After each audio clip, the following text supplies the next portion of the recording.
saya Nur Aisyah Ilyas dari kelas M222. Ikuti terus ya videonya.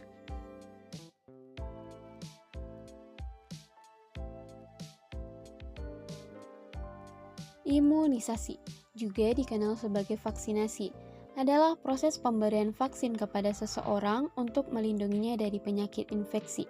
Vaksin mengandung bahan-bahan yang merangsang sistem kekebalan tubuh untuk mengenali dan melawan penyakit tertentu.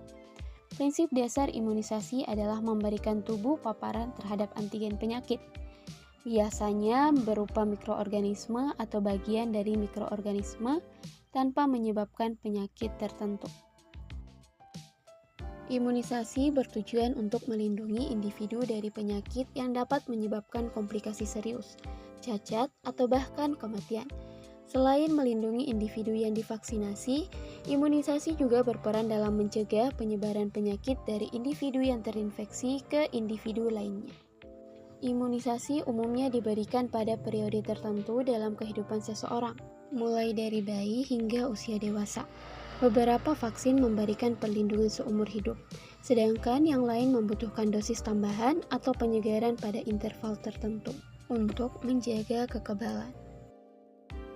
Imunisasi telah terbukti sangat efektif dalam mengurangi angka kesakitan dan kematian akibat penyakit infeksi.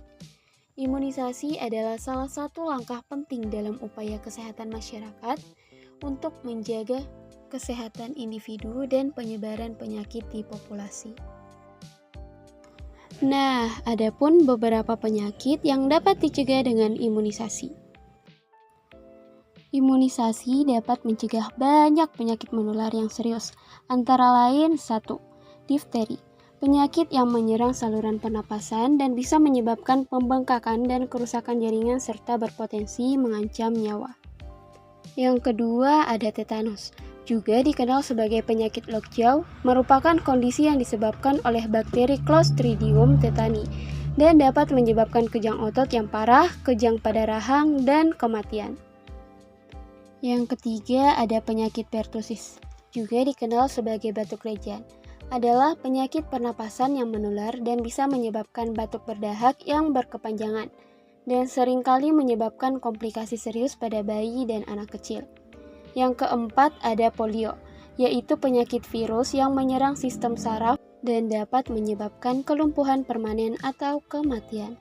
Yang kelima ada penyakit campak, yaitu penyakit virus yang sangat menular dan dapat menyebabkan komplikasi serius seperti radang paru-paru dan kerusakan otak. Yang keenam ada penyakit rubella, juga dikenal sebagai campak Jerman, adalah penyakit virus yang menyebar melalui udara dan dapat menyebabkan komplikasi serius seperti kelainan bawaan pada janin jika terjadi pada ibu hamil. Yang ketujuh ada hepatitis B, yaitu penyakit virus yang menyerang hati dan dapat menyebabkan kerusakan hati, sirosis, dan kanker hati. Yang kedelapan ada Haemophilus influenza tipe B atau disingkat dengan HIB, yaitu penyakit bakteri yang dapat menyebabkan infeksi saluran pernapasan, radang tenggorokan, dan radang selaput otak. Yang kesembilan ada meningokokus, yaitu penyakit bakteri yang dapat menyebabkan infeksi selaput otak dan bisa berakibat fatal. Dan yang terakhir ada pneumokokus, yaitu penyakit bakteri yang dapat menyebabkan infeksi pada paru-paru, sinus, telinga, dan mengancam kehidupan seperti sepsis dan meningitis. Lebih lanjutnya, di sini saya akan menjelaskan salah satu penyakit yaitu difteri. Difteri adalah penyakit infeksi bakteri yang disebabkan oleh bakteri Corynebacterium diphtheri. Penyakit ini biasanya menyerang saluran pernapasan dan tenggorokan, namun juga bisa menyerang kulit. Difteri dapat menyebar melalui tetesan udara atau kontak langsung dengan sekresi tubuh orang lain. Gejala awal difteri bisa mirip dengan pilek, seperti demam, sakit kepala, lelah, sakit tenggorokan, dan pembengkakan kelenjar getah bening. Difteri merupakan penyakit yang serius dan berpotensi mengancam nyawa jika tidak diobati.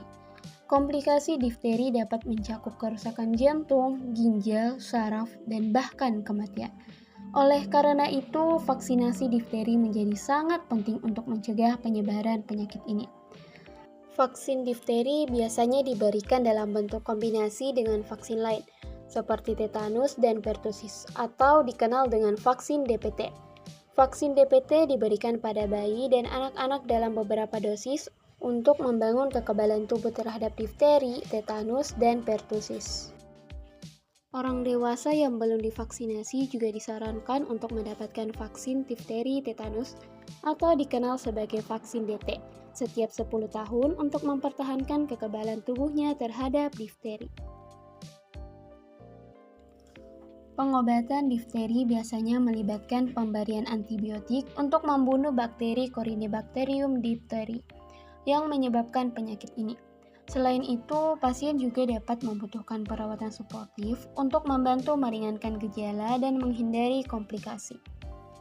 Berikut ini adalah beberapa tindakan pengobatan difteri yang umum dilakukan. Yang pertama ada antibiotik, yaitu seperti penisilin atau erythromycin biasanya diberikan untuk membunuh bakteri penyebab difteri. Yang kedua ada terapi antitoksin difteri, yaitu pemberian antitoksin difteri bisa menghilangkan toksin yang dihasilkan oleh bakteri difteri. Dan yang ketiga, perawatan suportif. Pasien dengan difteri bisa membutuhkan bantuan pernapasan, obat untuk mengurangi gejala seperti demam dan sakit kepala, serta makanan dan minuman yang mudah dikonsumsi.